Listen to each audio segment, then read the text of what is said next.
Hey everybody, welcome to the QuiverCast.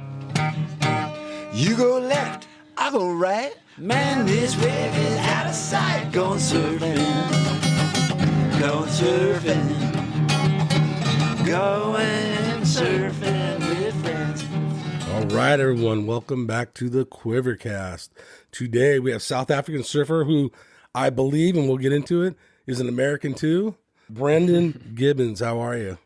All good. Thanks, Mike. Thank you for inviting me onto the show. Thanks for showing interest in me and my surfing. I appreciate it. Yeah, nice to meet you virtually. Yeah, nice meeting you. As far as your surfing goes, you rip, and I love your style, but we'll get into that later.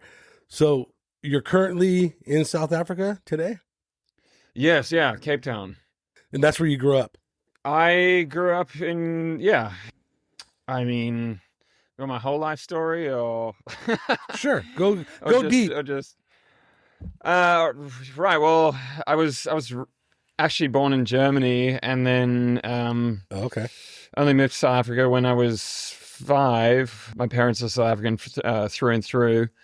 They were just working in Germany at the time, and I guess that kind of reached its expiration date and they wanted to return here. So yeah, moved here when I was 5, lived here to my early 20s and then moved over to the US. Spent the majority of my 20s there and then, moved back to Cape Town 3 years ago now. So basically, that's been my movements. As a 5-year-old moving to South Africa, how was that? Do you remember that transition from Germany? You were young. Yeah, distant memories, but I'm certainly grateful for it. Cape Town as well has been, certainly an awesome place to grow up. It's changed a lot, as most places around the world would have over that period of time. It's still a great environment. Very grateful to have grown up here and to live here currently. What do you think you would have been? Let's just say your parents stayed in Germany. What would you have approached life, do you think? Have you ever thought about that? Every now and then, kind of. It's a funny question. I have absolutely no idea. I don't think I doubt I'd be a surfer. Well, I don't know, maybe. I actually went to that wave pool in Munich last year, so I guess like surfing in Germany is kind of becoming a thing. They have like Olympic German surfers now, which I guess that's kind of new too. So yeah, who knows? I doubt I would have gone surfing though, but you never know. Right on. I had to ask that. At what point does surfing get in your life? It was early on. I mean, I have a memory of visiting the neighborhood that I currently live in now. It's called Kommetjie. It's on the Cape Peninsula, which is it's still considered Cape Town, but it's on the outskirts. Around about, it must have been 5-6 years old, visited Kommetjie with my folks, and we went to the beach that I still surf at most days. I just remember seeing a guy surfing. I just thought, oh my gosh, that's the most awesome thing ever. Like, that is what I want to do with my life. I mean, it's easy saying that with so much confidence in hindsight, but I do think at the time it was inspirational to see that. Was your dad a surfer or your mom a surfer? Or No, surfing totally foreign to them. Yeah. Even though they grew up in South Africa? Yeah, they grew up in South Africa, but inland, like nowhere near the coast. How do you persuade them to pursue this water sport? It's kind of dangerous too, I feel, in South Africa. Yeah, no, it certainly took a bit of time to, I guess, for them to become familiar with it, and both my folks have been so incredibly supportive of anything I've wanted to do. But yeah, initially, my mother in particular, she was like, okay, well, listen, if you want to try surfing, you got to learn, or at least be good at swimming. So that then resulted in swimming lessons, and got into swimming quite heavily.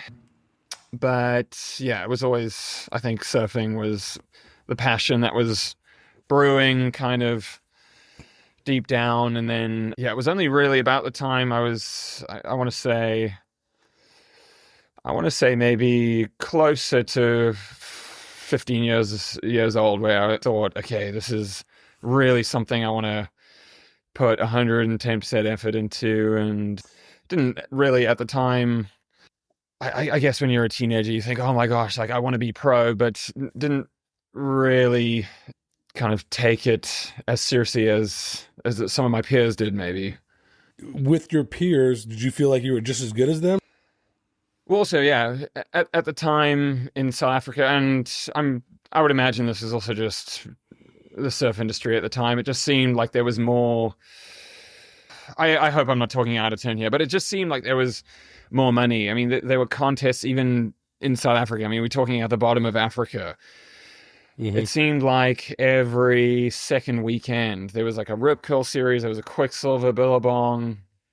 Billabong definitely had and Quicksilver had a strong presence here at one stage. And yeah, just being a teenager, obviously being obsessed with surfing, having that platform to compete, really kind of like, hone your skills and also have peers to push you. I think that's really important.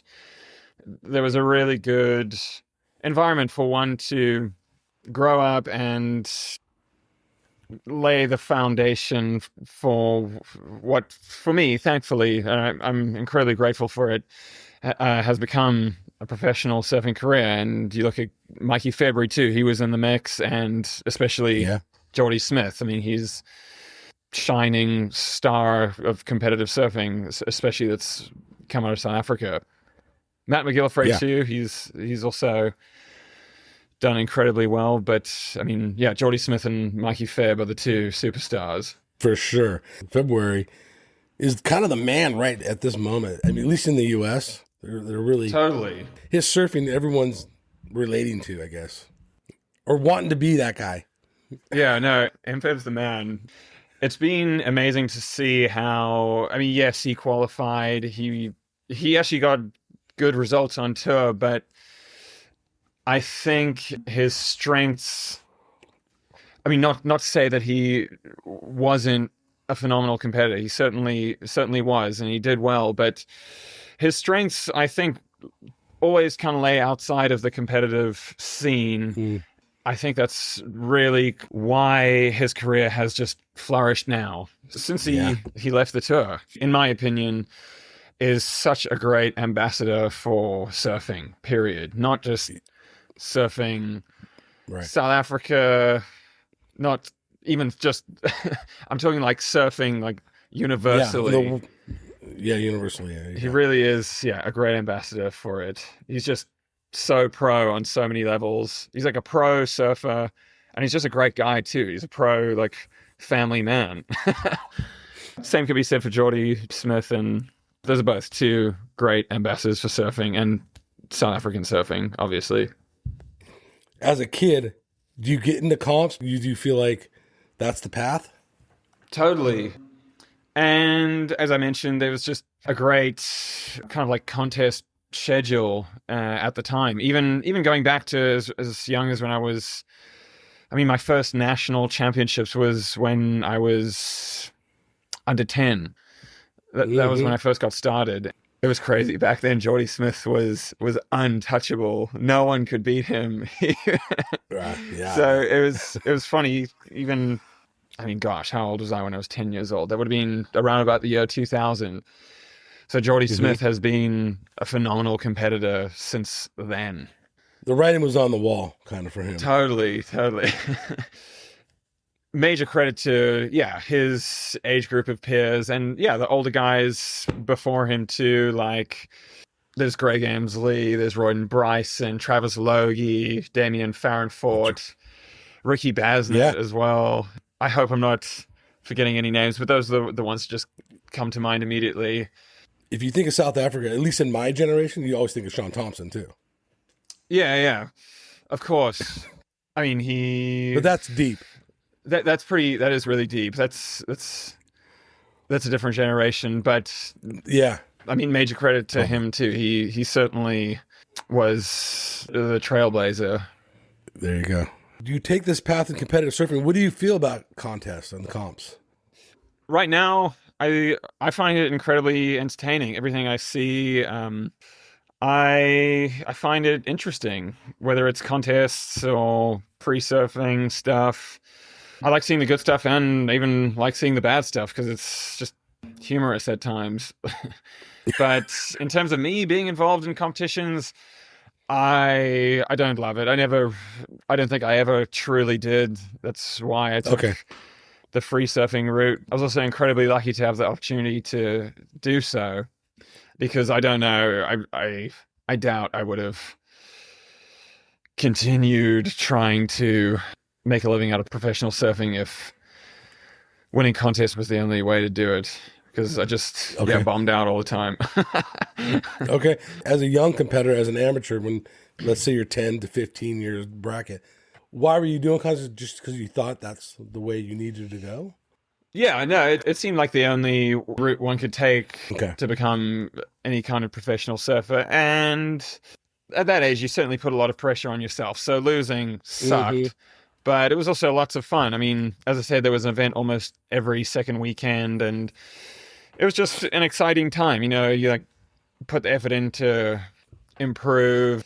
Yeah, as that contest date approaches, you get all amped, and it's fun to go up and down the coast, and you meet up with all your friends, and it is a good, healthy environment, or at least it was when I was doing it. And I see the contests that go down today, and surfing has certainly cleaned up a lot, even since the time when I first got started. But it's I think it's awesome, especially for the parents. I imagine like it must be so much fun. Just, I mean, if you're a working parent and your kid's in school or whatever, and you like, I don't know, take Thursday and Friday off, you go on a road trip and meet up with all your other parents or whatever. You're like there to support your kid, but like I remember like lots of what we call a braai here, which is a barbecue. Lots of braaiing, lots of beer drinking amongst the bullies. That's what you call like an old boy. So yeah, I can imagine that just being awesome as a parent. If you got young kids that are involved in surfing and competing, it's just fun, healthy environment. So I support it. Parents, so they enjoyed taking you to these trips and doing these weekends? Yeah, no, it was definitely a social thing. At times, I mean, you get folks that are very committed and focused and driven to, I guess, I mean, you obviously want your kid to succeed, you know, so right. It's all about trying to balance it out, like the seriousness of it, but also just acknowledging that it's good and fun at the same time. It's a hard balance sometimes, especially being a parent. I bet. Yeah. No, it's I can only imagine. I'm not a parent, but I bet if I had a kid, I'd want him or her to succeed. But you also don't want to be like that crazy like surf coach parent. Right. Yeah, you got to find that balance. It's hard, but with that being said, did your parents ever get into surfing after? Did they ever try it? Did you ever take your mom out and push her or anything? No. They again, they're incredibly. They have, even still to this day, are incredibly supportive. But no, I'm very grateful for their involvement. But no, they tried like boogie boarding a few times, but it never really took off for them. Yeah. Well, like also here in Cape Town, the water's cold most of the time. I'm on the Atlantic side, so it's not exactly like tropical. You need like a, at the very least, it's not a good inviting. wetsuit. Yeah. It's not like, you know what I mean. Yeah, totally. So you have these parents that aren't really familiar with the ocean. I've never been to Cape Town, but I can imagine that there's some heavy water sometimes coming on, especially in that area, right? Yeah, it's very rugged coastline, very mountainous coastline, and yes, definitely. I mean, there's a great selection of decent waves in close proximity to home, but it can be very unpleasant and wild and woolly at times, especially during the winter months. So there are those waves, but they're also really user-friendly, beginner-friendly spots too. So The first one being Musenberg. Like, that's where I learned to surf, and where lots of other youngsters, I mean, and just anyone who's interested in learning to surf, that's where you start out. And then where I'm at now, Komaki, the main spot is Long Beach. That's kind of the next step where you progress to, and then just build your confidence and then surf the other spots. And yeah, it's I mean, that's another great thing about surfing. You're always learning, always evolving. There are all types of different boards you can, I mean, as you know, ride for different conditions. And it's really special and just kind of beautiful in that regard. Yeah, totally. Were your parents aware of how, I guess in some instances, could be dangerous or like heavy, not being water people? Did they know that you're paddling out and it kind of treacherous? Yeah. I bet they've always been aware of the inherent dangers. I mean, there's obviously like sharks too. Oh, yeah. Forgot about them. But thankfully, touch wood, it's all been all right.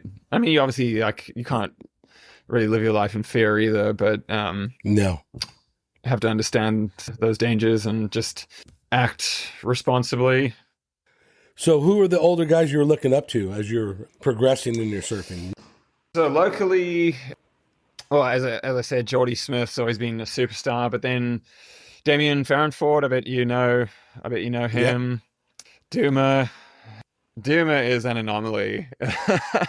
So he's from like the same neighborhood here, Komaki, but just his career as well it's amazing what he has become. And not that I ever really doubted he wouldn't become anything exceptional, but just, yeah, how he found his way to the US as a pro surfer, then segued out of, I guess, being a performing like surfer. He manages the stars, and he's just an operator.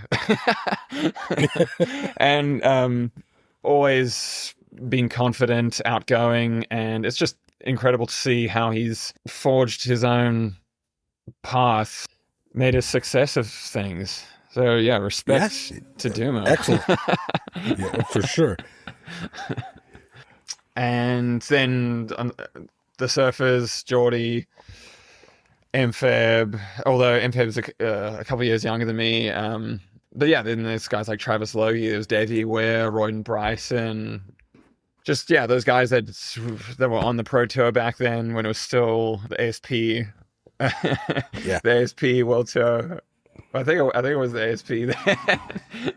Right, yeah. So, there's always, like, well, not always, but most of the years we have at least one South African, but usually they're kind of on their own as basically their own continent. They're representing the whole continent of Africa, kind of thing. Yeah, I guess so. Yeah, it's just, I mean, there are way more, I guess, surfers in a country like Australia or the US or probably even Europe. I mean, yeah, I guess that's the only. Yeah, there's not many Europeans. The reason I can think of. Yeah. So, does the whole country of South Africa support pro surfing, and do they know even what's going on in pro surfing? It's definitely still. I don't know if subculture is kind of like an offensive way to describe it, but that's how it felt when I first got started. But nowadays it seems like it's more of, and I guess it's kind of the same, or at least how I viewed it in the US. It's kind of like a luxury, like recreation sport. I don't know. It's kind of, paddle. It's like pickleball, kind of.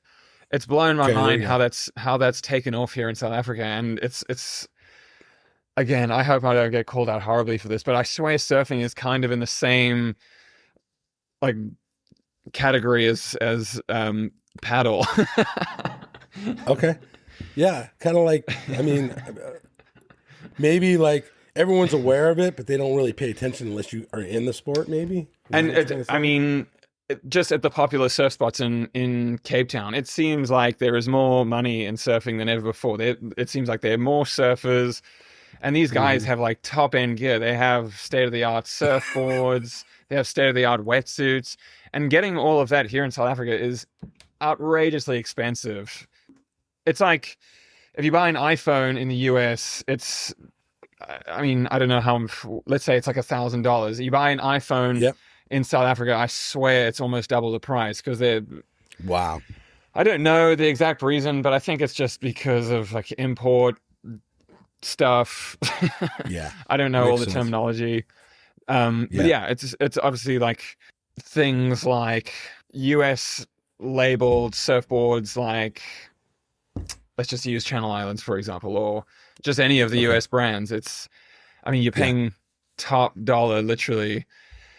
Or you're paying lots of rands. That's the currency here for those products here. And it's like, people buy it, and I see it in the water everywhere. Wow. So yeah, it seems like there's no shortage of interest, or I guess money in it nowadays. At least that's my observation. Is surfing flourishing in South Africa currently? I mean, again, it certainly seems like it's more popular than ever before, but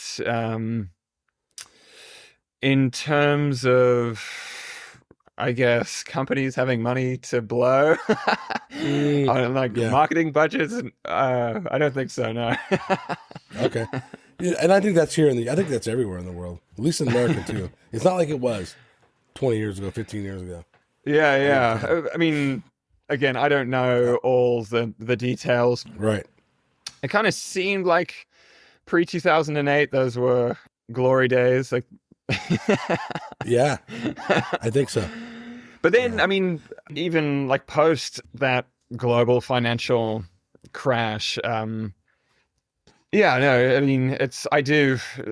being a youngster today, I would think it's incredibly difficult to make a career out of surfing, especially, or maybe not even especially coming from South Africa. I think the struggle is probably as difficult if you're a youngster in California, because I mean, even living in California is expensive, so It is. Yeah, it's difficult.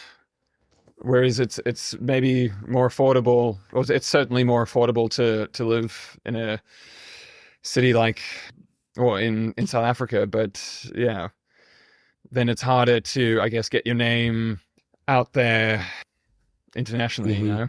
So yeah, for sure. Kind of, I think it does maybe balance out. The waves of South Africa. You see your surfing progressing as a teen, let's say, turning into your 20s. Are you looking for heavier and heavier waves, and what are you finding? Yeah, I definitely have been so, looking back, so insular when it comes to surfboard designs, or just my interest in surfboards. For the longest time, I used to just ride 6.0, 19.2 and 3/8, and Blake Peters, Panda Surfboards, he was shaping boards for me in California. Awesome dude, brilliant shaper, and he tried to get me interested in riding different boards.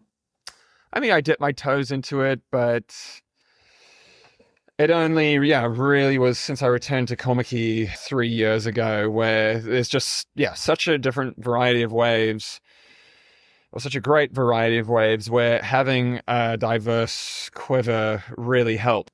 Yes.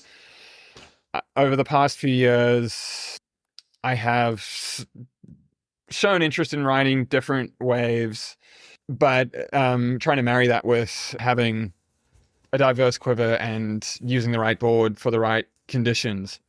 So for sure have to give Amphib credit for that. There's a youngster here, his name's Eli Bierkus, and his dad is very influential in his surfing. He's just a legend of a man. He's like OG core Cape Townian surfer. And he also, over the past few years when we've developed, I guess, our friendship, he's telling his son and telling me, because we surf together often, he's also just mentioned, ride this board. He wants a carnage session, so he likes it if you take like the big surfboard out in big waves. Seeing Eli doing that just opened my mind a bit more to yeah, riding bigger boards and bigger waves and just being a bit more adventurous, really, in terms of just my approach to surfing. You have a lot of movies and shorts throughout the years, the last, I don't know, 15 years or so. I feel like you're surfing today better than ever. Like, and it's smoother on some of these more untraditional or newer hybrids, I would call them, like fishes and stuff. Thank you, Mike. I think you're surfing better than ever. I really appreciate the compliment. Thank you. It's pleasant. What word am I looking for? Like, it's pleasant on the eyes seeing you surfing. Like your newest Instagram one. Like, I think it's ripping on that thing. Thank you. Smoother. That means a lot. I love surfing, and I honestly probably love it more now than ever before. And it's just, like I mentioned earlier, it's amazing how I guess like there aren't too many sports where you can just constantly keep evolving. I mean, yeah, you can push on the performance side, but for me, surfing, I was so obsessed with trying to just do big airs for years, and it's been nice to not like kind of put that on the back burner, because I definitely do love trying to hit a big ramp and try and land in air, but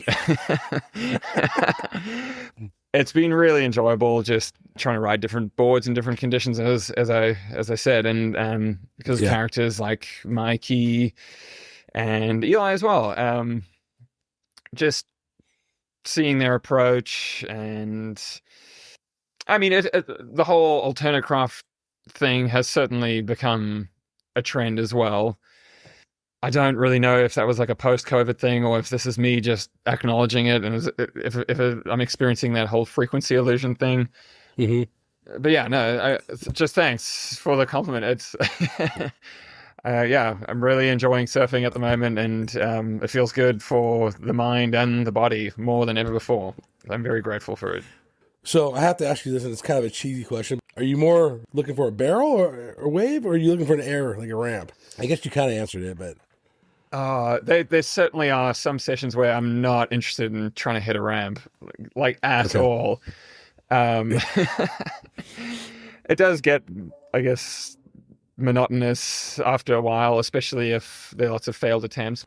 My friend, Dave von Ginkel, he's DVG Surfboards. He shaped a fish for me last year, and I've just had so much fun riding that board. And yeah, as soon as I hop on the fish, my buddies and I, well, my one friend in particular, Cam, we joke that we are like a couple of albatross just soaring on the breeze above the great Atlantic.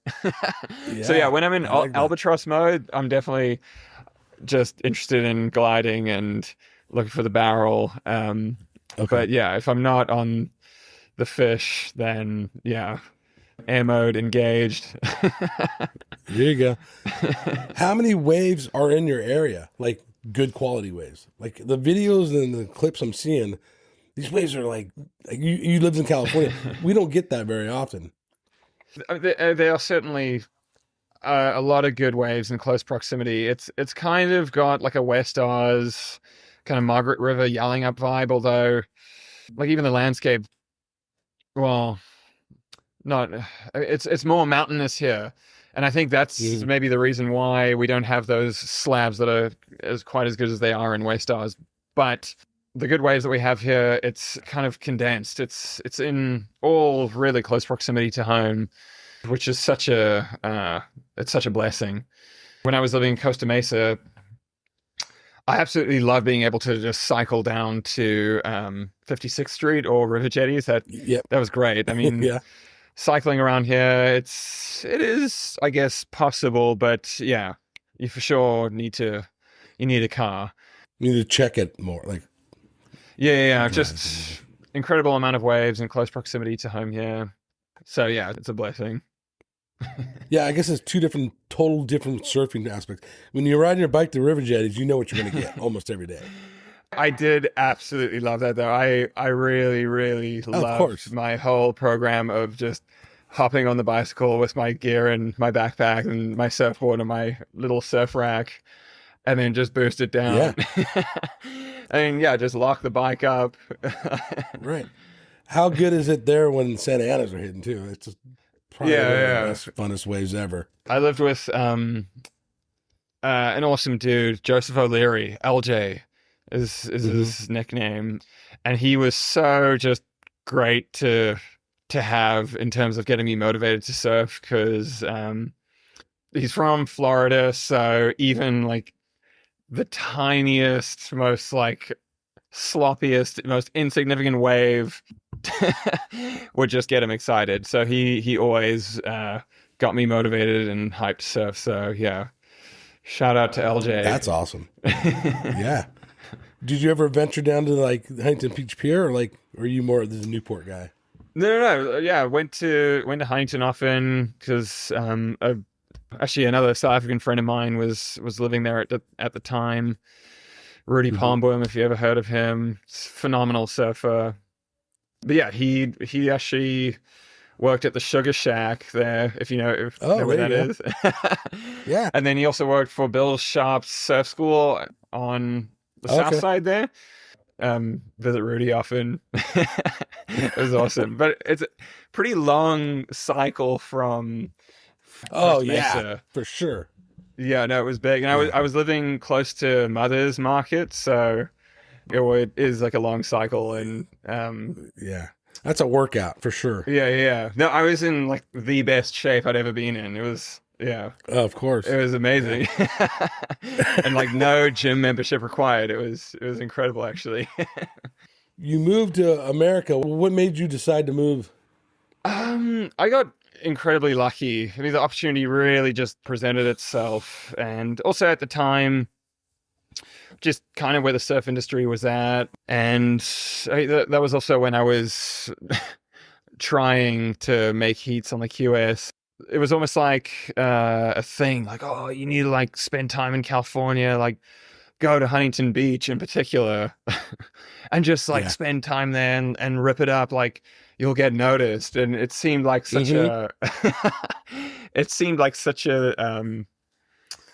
I don't know, such a wild shot. Like, you know how people say, oh, you gotta like go to Hollywood to like make it as an actor.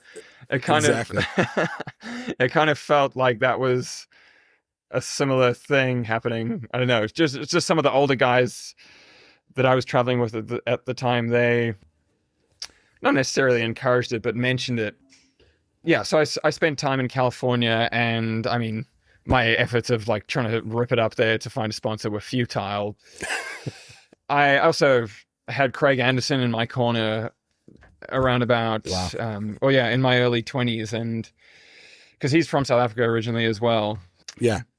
Kind of while I was trying to make heats in my early 20s and that failing dismally, Craig encouraged me to just, show interest in free surfing. And I mean, there are many more details to all of this, but yeah, got me on a few cool free surfing trips with guys on the Globe team.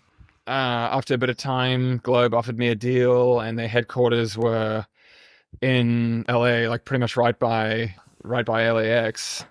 Yeah, then all of a sudden I was offered a contract by a company that was headquartered in the US, and that allowed me to apply for a work visa.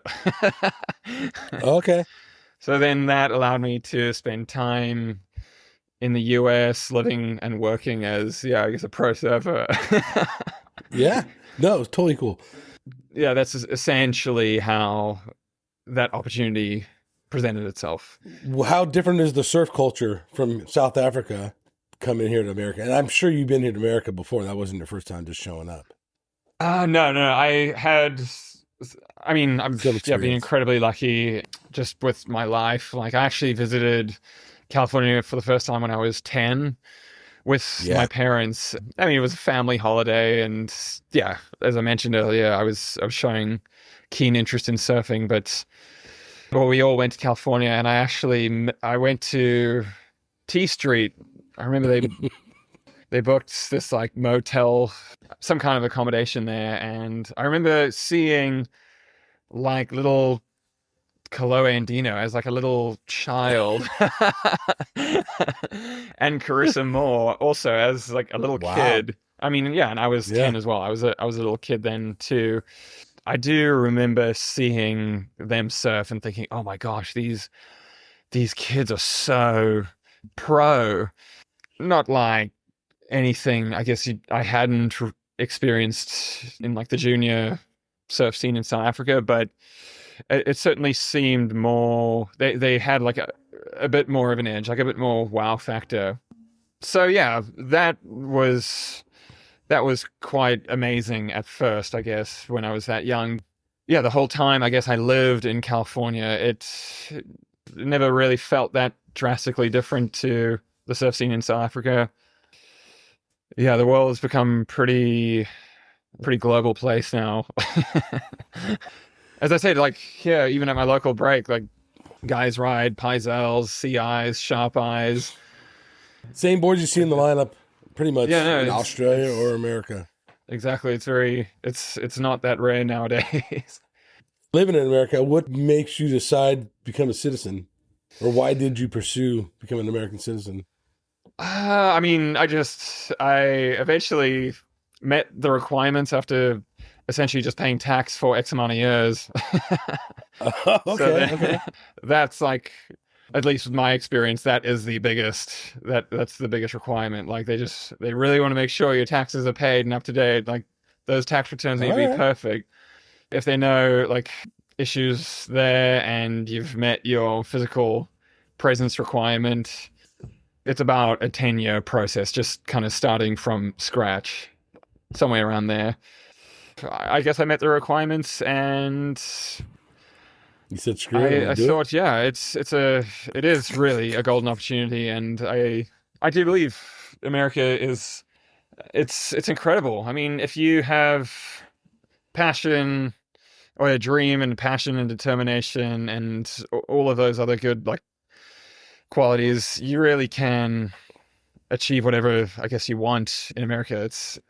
That exists there, at least in my opinion, whereas to some degree in South Africa you are limited. I'm very grateful for my time in the US and grateful to be American. I'm proud to be an American, or have the passport and be a citizen. I'm no doubt about that. I'm proud to be South African as well. Yeah, incredibly grateful for the life I've had and the life I live, and look forward to the future. So basically, you're a dual citizen then? Yeah. Okay. So how does that work? I got to ask you some questions because I don't know because I'm American. So I guess we're privileged because we don't even know we're privileged, possibly. I just met you now, but yeah, we're incredibly privileged. Like, okay, California, the lifestyle there is incredible, and the opportunities there are a tremendous amount of them, in my opinion. Yeah, so, they are real. I guess you're saying. Yeah. What about voting? Do you get to vote when you're living in South Africa? How does that work? Yeah. No, I exercised my right to vote. That's cool. Was the process hard? No, it was incredibly easy actually. Which also made it really appealing. Did you have to learn anything like history or anything of America? Oh yeah. For my civics test, yeah. The whole process of applying for naturalization, as they call it, and once you get your naturalization certificate, then you can apply for the passport and all that. And the civics test I was freaking out about that. Thankfully, I studied pretty hard. Don't quiz me on it now, because no. I need a refresher for sure. I was stressed out at the time, like submitting the whole application and studying for it all, and then when I actually had to go to, I can't remember what the like government building was called, but I was incredibly nervous, and I got dressed up all like smartly for it. That's nice. And then, cool. That's awesome. And you get interviewed, and I was like sweating. I was really, really nervous, but thankfully it all ran smoothly, and it's definitely one of the biggest achievements in my life, and that's very grateful for the opportunity, and as I say, grateful to be a US citizen. Did you get sworn in and stuff? Is that how it works? Yeah. No, it was there was a whole. I got to know just a little bit more.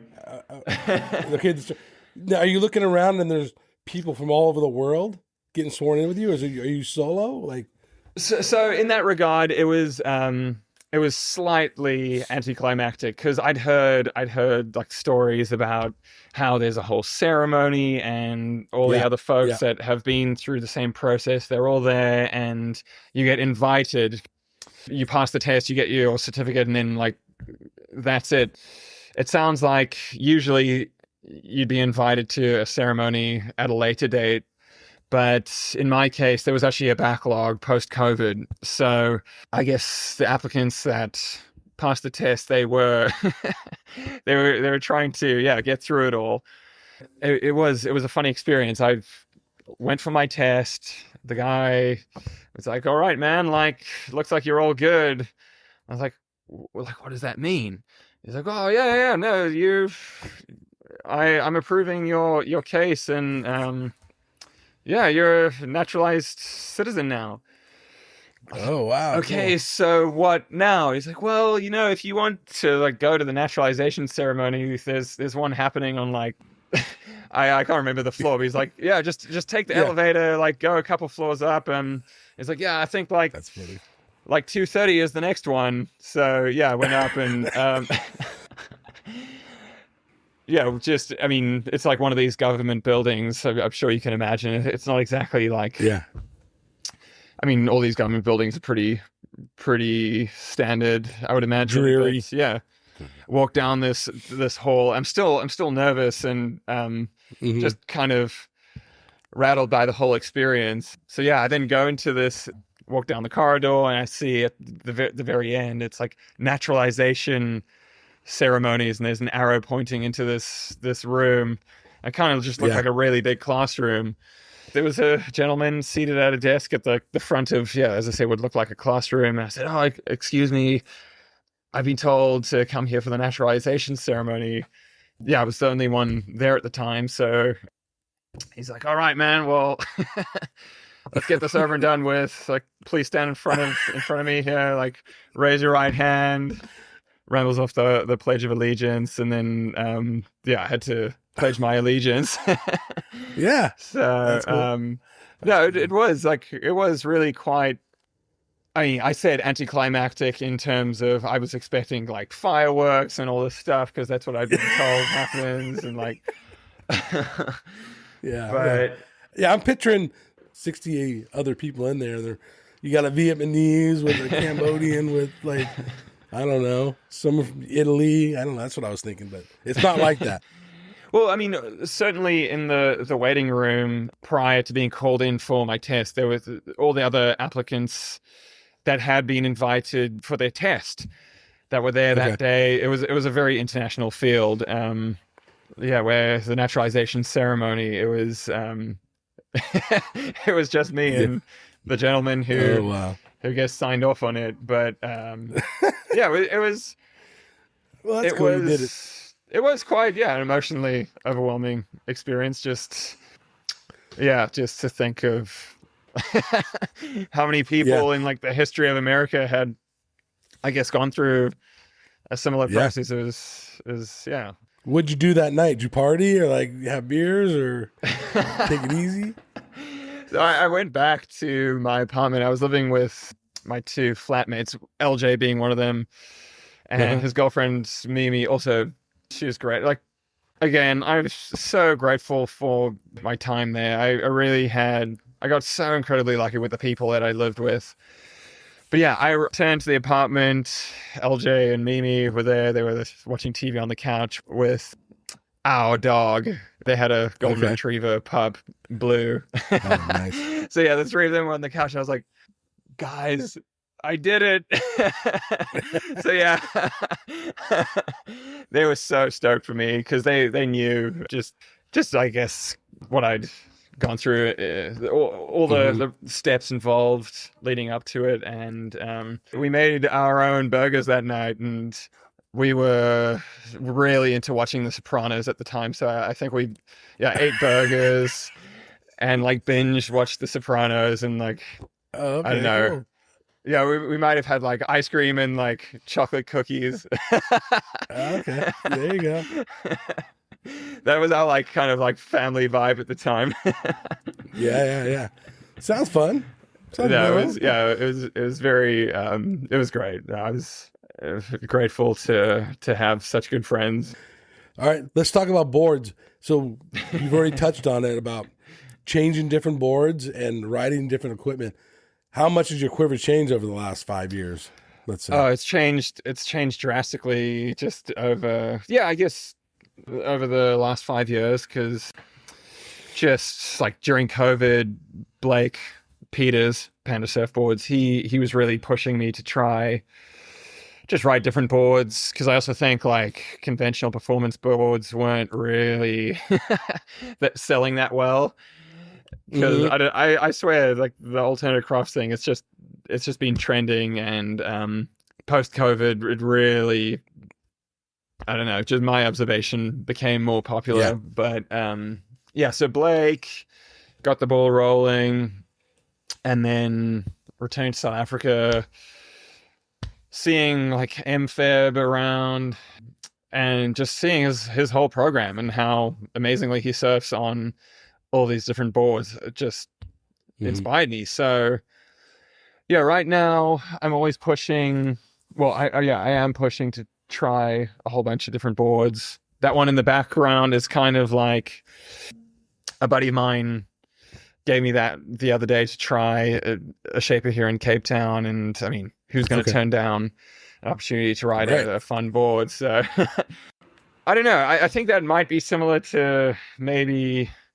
I see some of those retro boards that Mark Richards makes, and it might maybe be somewhat similar to that. That is a twin. It's somewhere between maybe one of those Mark Richards boards and what I see Josh Kerr riding. So yeah, you can really rip it up on that. Apart from that, I've got one of those Channel Islands Fed Fish boards, which actually Noah Wegrich. Do you know of him? I know who he is. Yeah, Waggy. Yeah, he the guy was from Santa out Cruz. here. Yeah, he was out here in June. He actually gave me his Feb's fish, which was really awesome. Wow. Yeah, because I broke my DVG fish, which is DVG. As I said, he's my friend here. He's been shaping amazing boards for me for the longest time. But yeah, I broke my fish at J Bay at Supers, and then Waggy was like, "You can't live without a fish. Like, you need this." So yeah, he gave me his one, and I love it. How different does it feel getting off the traditional shortboard? Like, have you went back and looked at old clips and seen the difference in how you surf? Yes, for sure. I certainly have noticed. I come with a bit more of a relaxed approach, especially riding the fish. I find I need to focus more on harnessing the energy of the wave and just not forcing turns, and really just flowing, just like kind of go with the flow more. Yeah. Which I've really enjoyed trying to just focus on that, not force anything really. It looks good. Thank you. I'm flattered. You're too kind. Well, no, I'm seriously. So here's from my perspective, 99% of people that surf probably anywhere in the world have never surfed a comp, never surfed a heat ever. Right.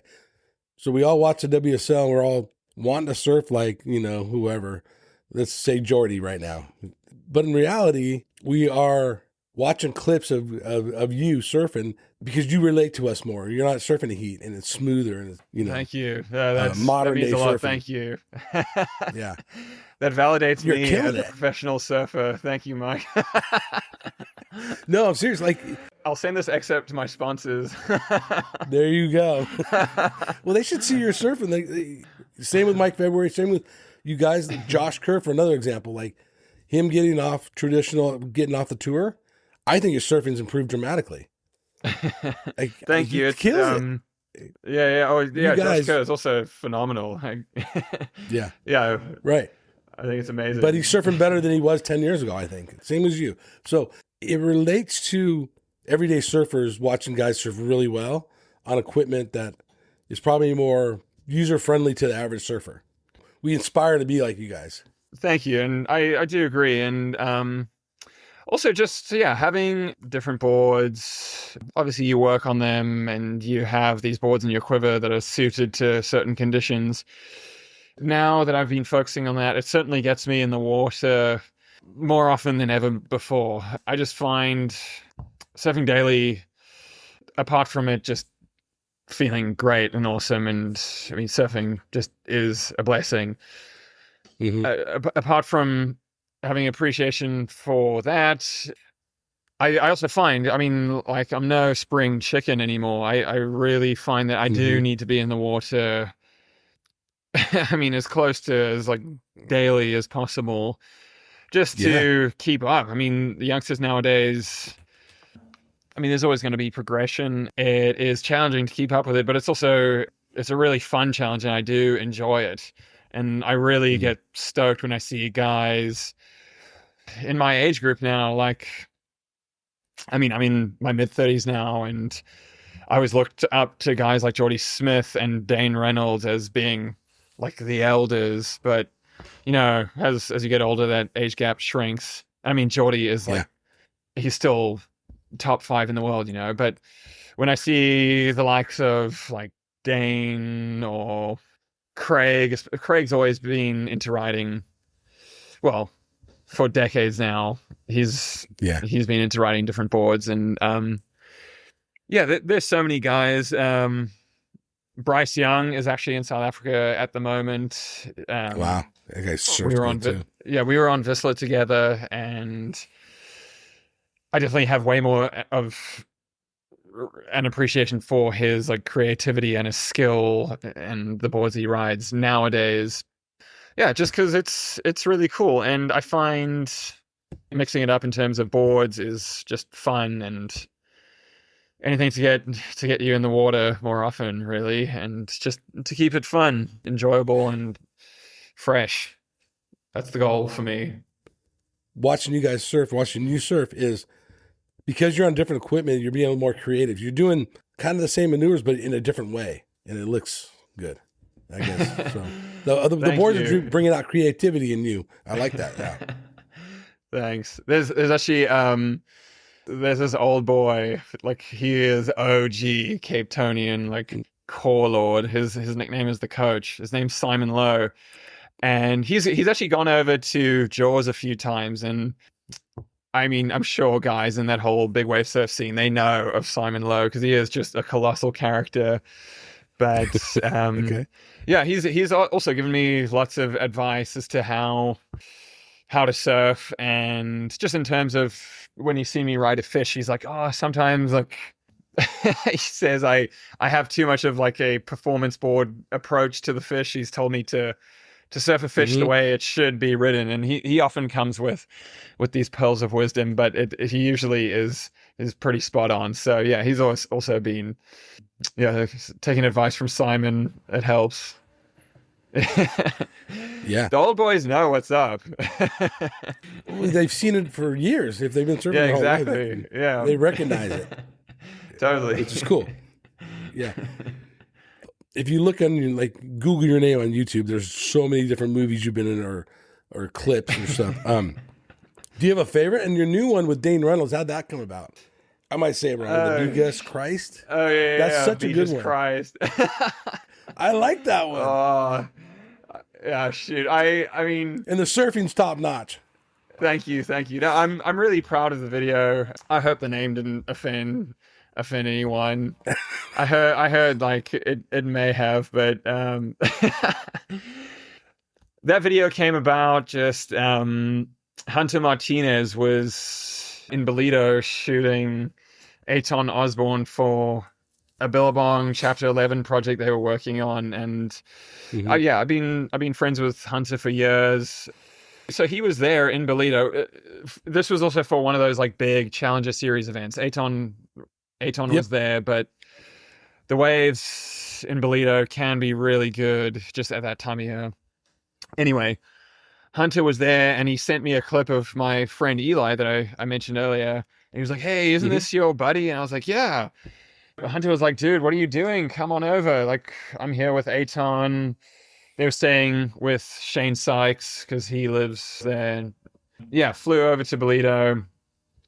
We all hung out and surfed for 10 days and had an incredible window of waves. Just the tides, the conditions, everything, like stars really aligned. So yeah, Hunter got a bunch of clips of me and all the guys, and yeah, he returned home. A few weeks later, messaged me. He's like, "I got all this footage of you. I'd be stoked to make some kind of video." And I said, "Thank you so much. That's awesome. I dig the work you and Dane produced. Chapter 11. It's an awesome platform." And Yeah, I also had a whole bunch of clips just sitting on a hard drive. So I said, "Well, I've got all of this too. If you want to augment it with what you got in Bolito." And yeah, he showed Dane. The two of them were hyped and felt there was a bit of a story to tell there. So kind of like how we are chatting now. They're like, "Oh, let's have a call and just chat." And yeah, essentially that phone call, which features in the video, kind of is the, I guess, backbone of the video. Yes. Yeah. Just, I mean, all the whole thing's like kind of checking in with me where I'm at after, having lived in California and seeing those guys around. So, were you friends with Dane before that? I mean, even in the video, Dane actually says like he never saw me. But yeah. So I've actually never owned a car in my entire life. Like, I have access to my parents' car right now. Well, you're still no car? Yeah, I share it with my mom. That's cool. But yeah, the whole time I was in California. So when I was in Malibu, I lived with the Perillos, and Dylan would let me use his car, Damo, his dad. Like I've mentioned multiple times, I can't tell you how lucky I was just to have, or I am, to have the friends that I do, that I have in California, that I've lived with. Like, these people have been so incredibly hospitable and awesome. So anyway, yeah, with the Perillos, they helped me with transport whenever it was necessary. And when I was living with LJ and Mimi in Costa Mesa, they hooked me up big time. But yeah, I never like would take the cars and like go on like a joyride to, I don't know, like Oxnard or Ventura and go like post up. It was always like, even from Malibu, it's a big drive to even Oxnard, at least in my opinion. As far as accents go, who is it easier to understand? But you're an American now, so maybe this is biased. An Australian or an American? Shoot, I've never really struggled to understand either, but okay. Yeah, I don't know. Like the world is just. I mean, there's so much American influence in life. I mean, even from like music, movies. So yeah, maybe like a really thick Australian accent might be difficult to understand. I don't know. But no, that's fair. I've never struggled, thankfully.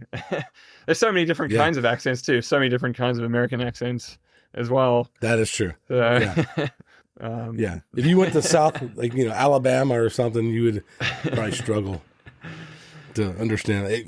Even me, I couldn't understand them. I love all the accents. Oh yeah, for sure. It's great. What about the lack of surf magazines and getting the notoriety that people had a decade or two ago? It certainly is a bummer. The fact that surf mags aren't a thing. I mean, in South Africa, we've still got Zigzag magazine holding it down, which cool. That's pretty awesome. Which I think I've got my facts here. I think this is correct. Paul Naudier, I'm pretty sure, started Zigzag magazine, and he started. Started Whistler, and he was my sponsor for a few years. So Yeah. it's pretty awesome that Zigzag's still going, and I've got a couple Zigzag covers which I which I'm really, I saw that. Yeah. I'm so stoked on that, just because, yeah, like a magazine is awesome. Yeah, it's a real bummer that, you know, like Surfer, Surfing, Trans World, Surfer's Journal still around, which, I mean, Surfer's Journal, it's beautiful. I mean, It's beautiful, but it's more of a book. It's real journalism kind of almost. Yeah. It's hard to feature. Yeah. And you got to pick and choose what you're reading, because some of it's over my head. A lot of it's over my head, I'll be honest with you. I just remember, like, Surfer magazine, it just seemed more kind of attainable, working with photographer and getting photos run in those magazines. It was just really cool. Like, guys that come to mind, Tom Carey, obviously Grant Ellis too. Oh, so many photographers. I'm probably this is like terrible that I'm only naming two, but yeah, I just remember, like, pretty sure Tom Carey and Grant Ellis were responsible for a few of DJ Strunts as well, like Globe days. I have to mention DJ Strunts. Like, every single Globe trip we went on, DJ Strunts would shoot. It always was a feature in Surfing magazine, and often, like, a guy would get a cover from those trips, and it was just really so exciting. It sucks that it doesn't exist anymore. Yeah, I agree. They're trying to bring Surfer back, but it's hit and miss. Like, there's only been, I think, 2 issues out, so hopefully it comes back, but we'll see. Yeah. Shoot, I can imagine it's so difficult in this, like, Instagram digital age, this, like, Instagram, YouTube age. Well, then, since you brought it up really quickly, what do you think of social media? Huge question. It's obviously has its pros and cons. I mean, I guess I am in a position to give an opinion. I don't really know what it would be, though. I certainly have learned so much from YouTube existing. Yeah, I guess I do like Instagram. At times, I do love being fed I guess my algorithm dishes things. I mean, if that's even how it works, I get dished out these posts, and they certainly are an incredible amount of creative people out there, and the platform is great for discovering things like that. And even with me and surfing nowadays, really, since I returned to South Africa, just found kind of more... It's actually been fun to put more emphasis into creating surf videos for Instagram. I know that sounds maybe superficial, but yeah, see a lot of youngsters nowadays that are pushing to make a career out of surfing. They all seem to do it, and it's actually been a fun, creative challenge trying to do something similar, I guess. Everyone's on the phone all the time. We're all kind of like cyborgs. With our iPhones. Yeah. I mean, yeah, tremendous amount of time is, well, most people do that have access to it probably do spend a tremendous amount of time on it between like Instagram and YouTube. I've never ventured into TikTok though.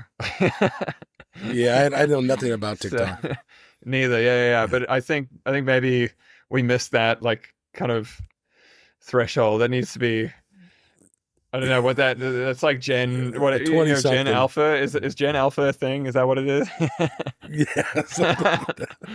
I don't know if like millennials and like older generations are allowed on TikTok. Yeah, I definitely have not even ventured into it. With that being said, then, do you have any advice to any up and coming younger surfers that are really talented at surfing, but aren't necessarily taking the comp path? Man, that's really gnarly, I find, because I do, especially since I've returned to South Africa, and there are youngsters here that want to make it. They obviously have parents that they do on occasion come to me and ask me that exact same question, and it's really difficult to give advice, because I mean, I think if I was 20 starting all over again, trying to make a career out of surfing, but not going the, I guess, competitive route. It's really tough.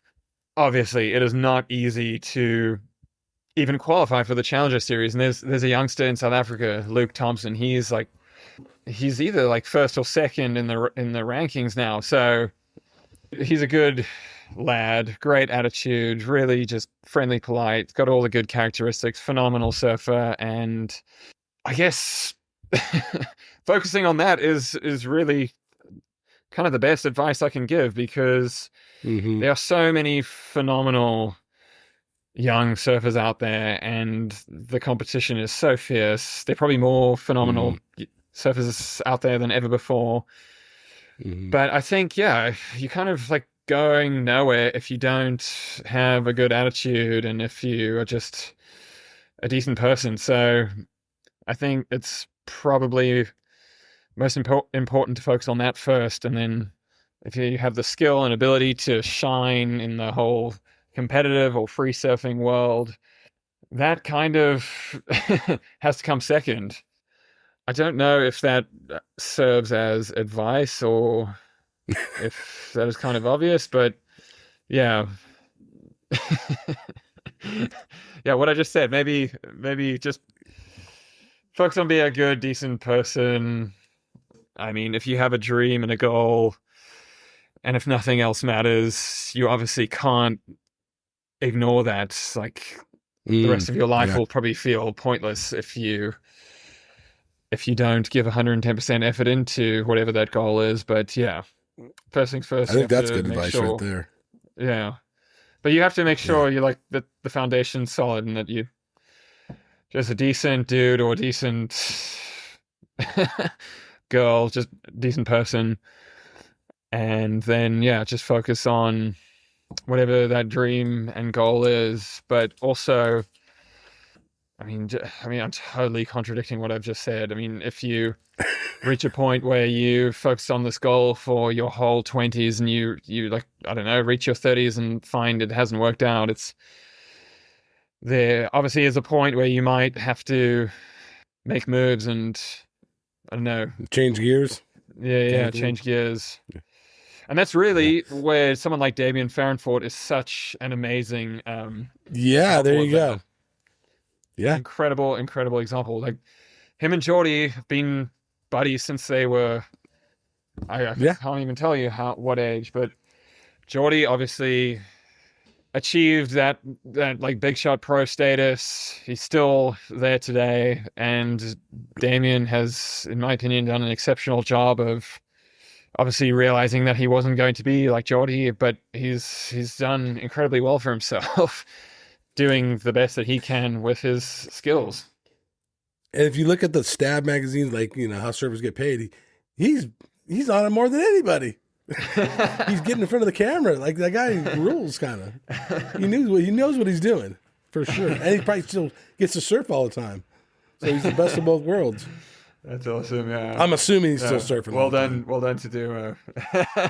And he's a family man. Yeah, I think being a family man is really the ultimate responsibility. So respect to both him, Geordie, MFEP too. Like, yeah, being a husband, father, it's a huge responsibility. So respect. Where do you see Brendon Gibbens in 10, 20 years? What's your future? Have you thought about it? Man, I mean, I kind of hate that question, but it's obviously one. I'm sorry. No, you don't. Please don't apologize. It's one everyone always has to. Yeah, just I guess acknowledge. Yeah, I hope I'm healthy, happy, and stoked. I'll say, there you go. That's where I like. That's where I see myself in 10 years. Hopefully, healthy, happy, and stoked, like I am right now. So I love it. Love it. That's it. And I wish the same for you. Oh, well, thank you. Yeah, I'm a lot older than you, but. So, Brendon Gibbens, thank you so much for coming on the QuiverCast, man. I totally appreciate it. Love chatting with you. I'm glad to get a guy that I really inspired to surf like even though I never will. So it gives me the stoke. Watch a couple of your clips. Sometimes motivates me to get in the water, even when you don't want to. So thank you. Cheers. Thank you for coming on the show. I Mike. appreciate it. No, thank you. You've Yeah. been great chatting with you, and appreciate your time. Thanks. Awesome. All right, everybody. This is Mike and Brendon Gibbens, and we are You go out of here. left, I go right. Man, this wave is out of sight. Going surfing, going surfing, going surfing with friends. Ride this wave to the shore. Paddle out, I'm gonna catch 10 more. Going surfing, going surfing, going surfing with friends.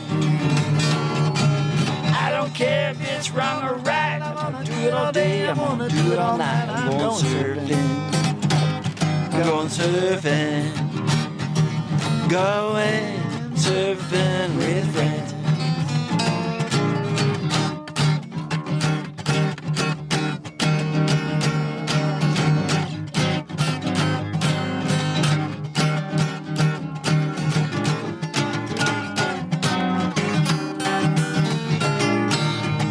Watching up on my way. It's a beautiful day. I'm going surfing. I'm going surfing. Going